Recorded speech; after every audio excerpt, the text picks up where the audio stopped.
Alright, this is a short video for those that ordered a ring and it was either meant to be gapped, maybe the order was misplaced and you wanted gap but selected ungapped.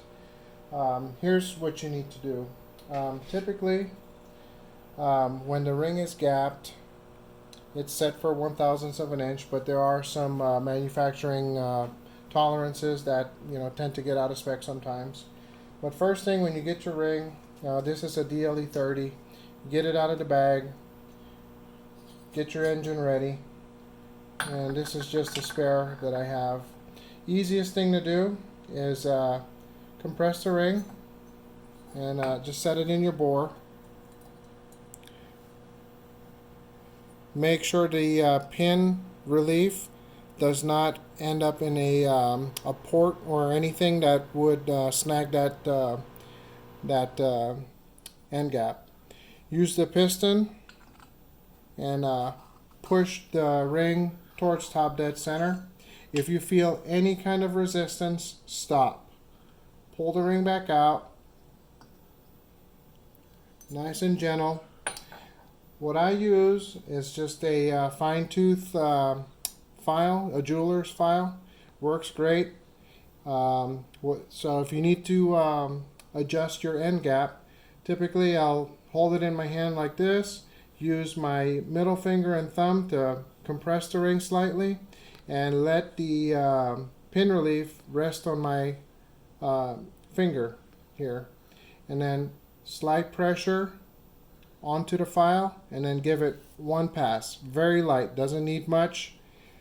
Do that, put the ring back into the piston, again making sure that the pin relief does not line up with a port or anything inside your cylinder that would cause it to snag up and possibly break.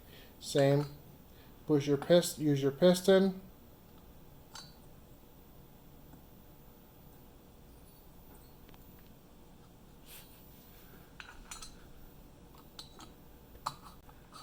Use your piston to slide the ring towards the top. If it still gets a little, if there's any resistance, repeat this process. Hit pause. Alright, now if you don't have a jeweler's file available, piece of sandpaper will work great.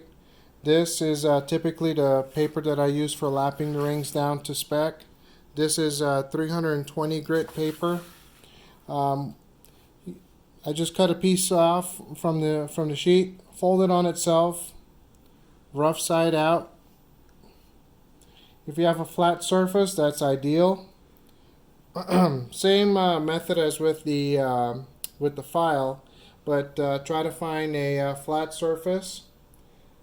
Place the paper in the open groove, or open ring ends opening.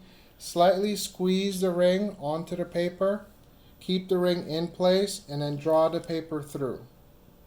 One or two passes at a time, and just like before, put your ring inside the cylinder.